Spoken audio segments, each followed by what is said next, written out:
Hello everyone, welcome back to Hampden. Myself, now joined by Chris Jack. Stevie Clifford's gone home. We're here to break down in short detail Rangers 2 Hearts. Now we'll of course look back on it in greater detail tomorrow morning with Derek. Chris, Rangers through to the Scottish Cup final, the first Old Firm Cup final since 2002, which is incredible to think. Cyriel Dessers with 2 goals to send Rangers through in a game where Hearts had their moments. I think that the defining part of that game was that when Rangers had their moments on 2 occasions, Campbell and Dessers were able to provide the final pass and the final action. Rangers needed to win today. They absolutely had to. If they'd lost today, their season would have spiralled out of control. They'd have been 4 games without a win. If that had been the case, it wasn't. They were never really in danger of losing that game. We'll come on to talk about the periods of pressure the Hearts did have.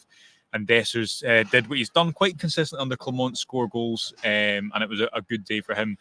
Chris, I guess the big takeaway is that the Rangers had to respond and they started better. You know, and I think in the last 3 games they've conceded a shot or, in the Old Firm case, a goal within the first minute.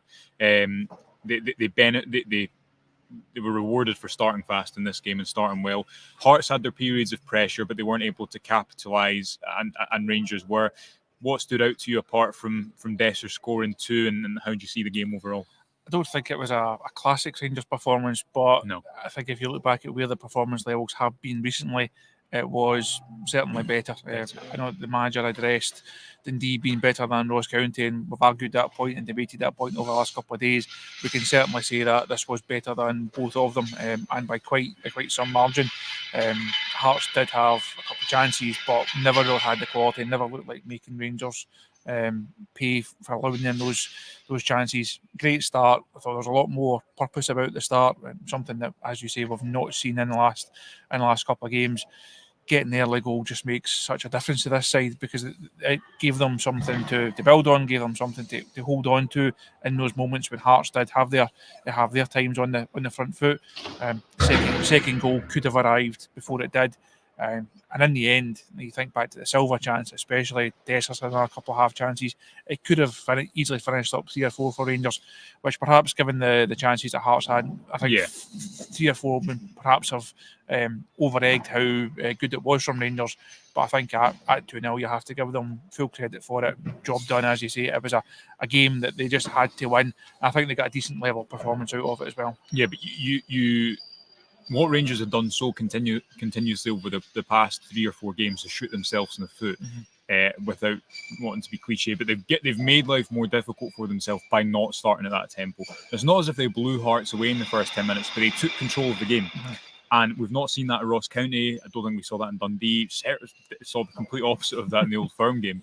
They took control of the game and got themselves into a position at 1-0 where, although Hearts, especially I think towards the start of the second half, their fans were up and they got into the penalty box a lot without forcing Jack Butland into many big saves, I think, until the game went 2-0. Rangers ultimately they got the rewards for starting fast.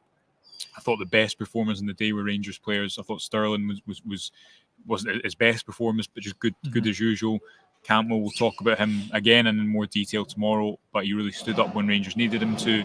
Dessers provided those 2 moments. I thought Diomande gave the ball away on a couple of occasions, but you can see what he brings to that Rangers midfield, and Clement chose to single him out in the press conference. But let's start with Cyriel Dessers. You can watch, I should say, of course, whole press conference on the YouTube channel. You can watch an interview with Cyriel Dessers we've just done in the Mix Zone.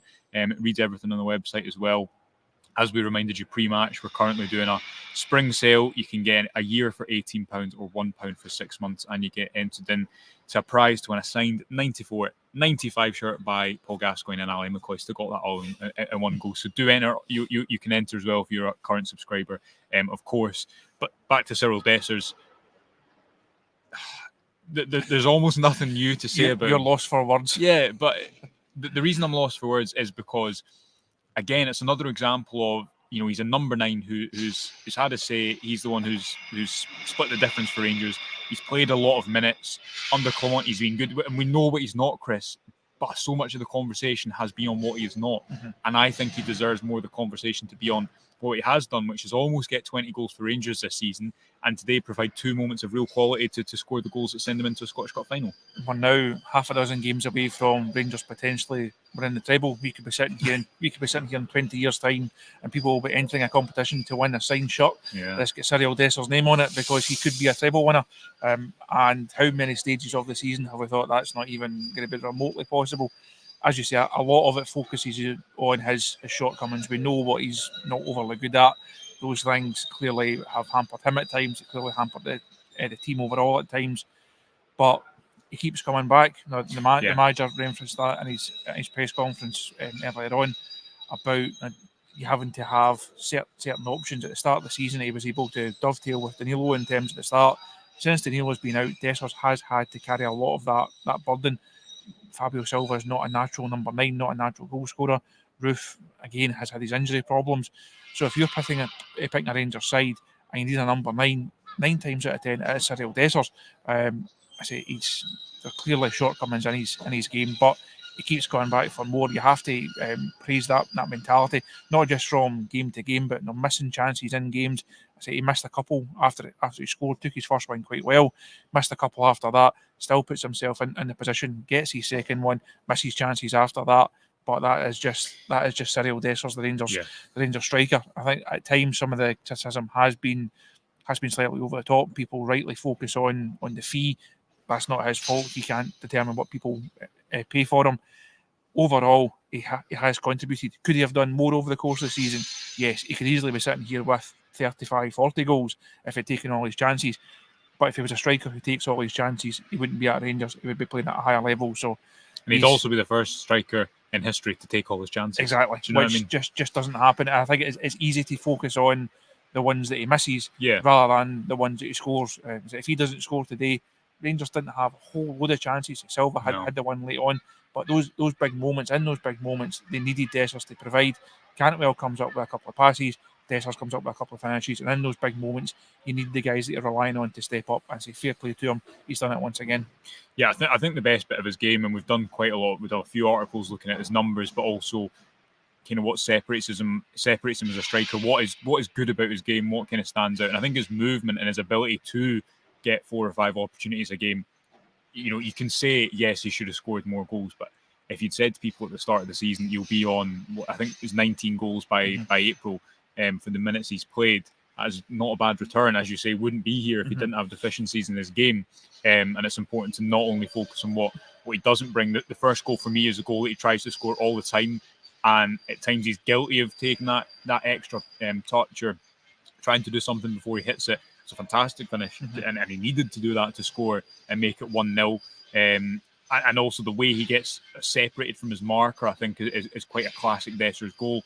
I want to talk about Leon Balogun as well, because I thought he was a really good performer for Rangers. But Todd Cantwell, the moment that will stand out is the second goal, where he attracts 3 Hearts players, carries the ball up the pitch and sets up Dessers, who at the second time of asking this time makes it 2-0.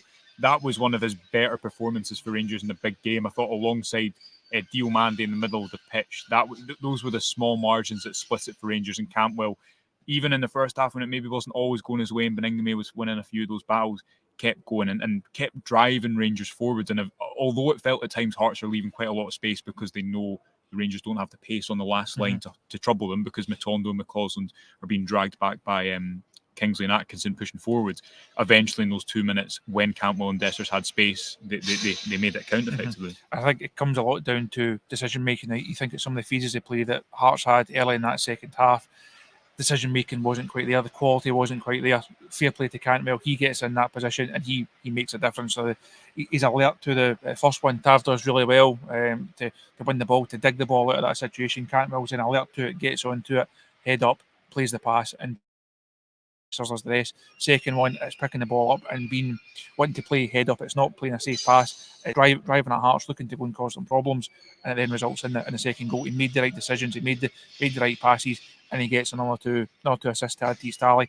The type of performance I think we all know that Cantwell's capable of. The type of performance that his supporters will see that's what he can bring. And if you're not the biggest Todd Cantwell fan in the world, you say, well, why doesn't he do it more often? Again, that's the frustration. He's capable of it, if he does do it more often, if he can do it more often in these next half dozen games, it certainly puts Rangers in a positive place, because he can be a game changer. He can be a potential match winner. I thought it was much more like it from him today. Yeah, Leon Balogun, a surprise, a shock that Connor Goldson didn't play. Clement spoke about freshness and the fact that he'd planned to take him out of the side at some point. I think that freshness is him protecting his players slightly, and understandably so. I think he's not going to come out and say, do you know what, he's not been in good form, so I've dropped him. He of course, is going to add some context to it. But I think that's fair. Goldson, he has had more injuries in the last couple of seasons than he has in the few seasons before that. Leon Balogun, I was surprised he didn't play at the left centre-back, and maybe that shows that Goldson is going to come back in, and Clement didn't want to kind of destabilise the balance. But he was very good, and he just won a lot. He's a proactive defender, and I think Suter's a proactive defender as well, but he's playing on his weak side, which means often when he's attacking the ball, he's attacking it with his left foot instead of his right foot. Balogun just seemed to win everything that went near him today, and his first start in a long time, and I thought he was one of Rangers' best players. He's more old-fashioned than Connor Goldson. He wins more challenges, he wins more headers, he looks more physical. He's clearly got a bit more pace, despite being a couple of years older. Like you, I was surprised that we didn't see those two positions switch, and we saw John Suter on the right-hand side.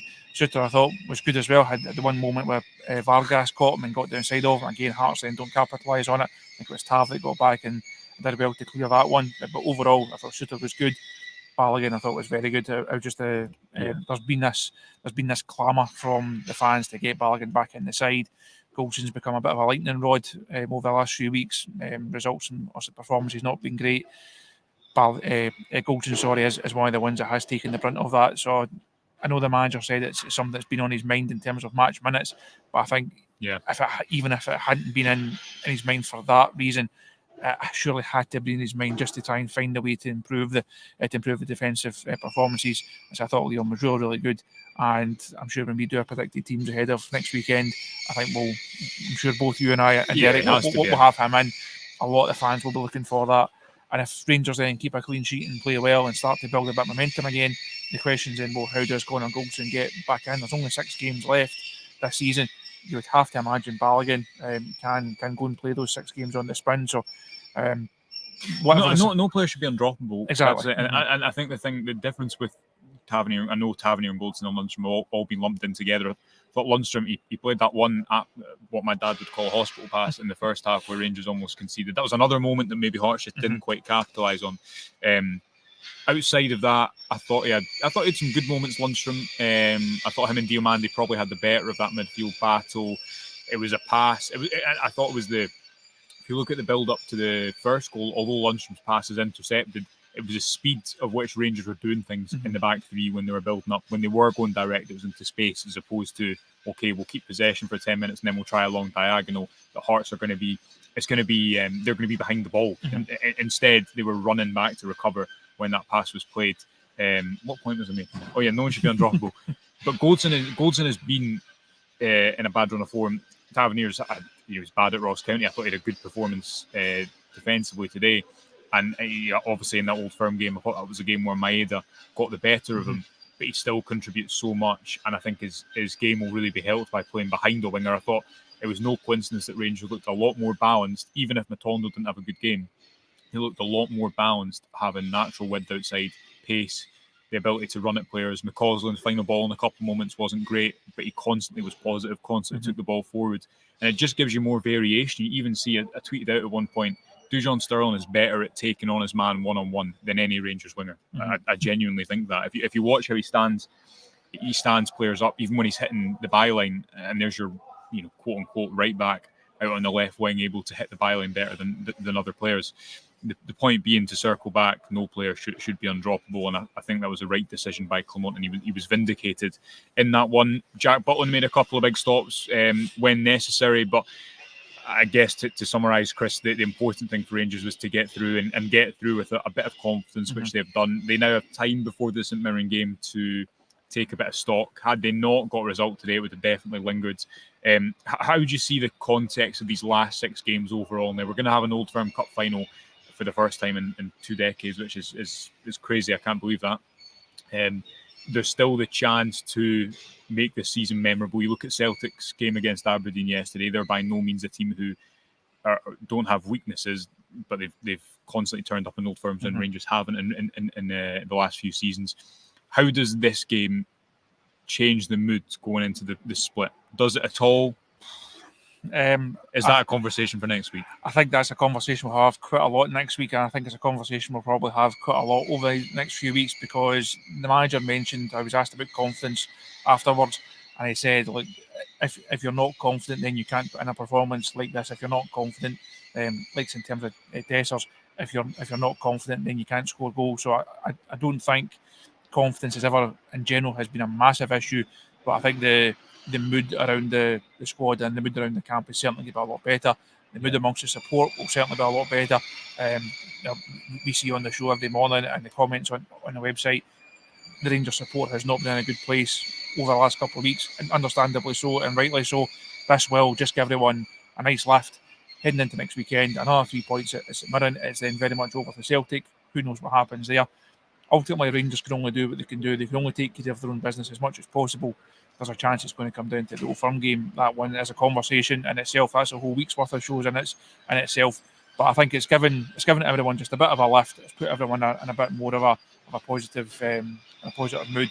It's done the job in so many regards. And you're now 6 games away from a potential treble. No one said when the manager came in, he was the only one who believed that everything was possible. Yeah. No one else did. I said we're now half a dozen games away from it. Hopefully he's the one that's right, and his confidence proves to be in the right place. Yes, absolutely right. We're going to break down the game in more detail tomorrow morning. As ever, expect all your detailed analysis, opinion and insight on the Rangers review. Subscribe with our spring sale and be in with a chance of winning that fantastic prize. We'll be back in the morning with Derek to look over the game in more detail. Until then, enjoy the rest of your Sunday night and we'll speak to you then. Bye for now.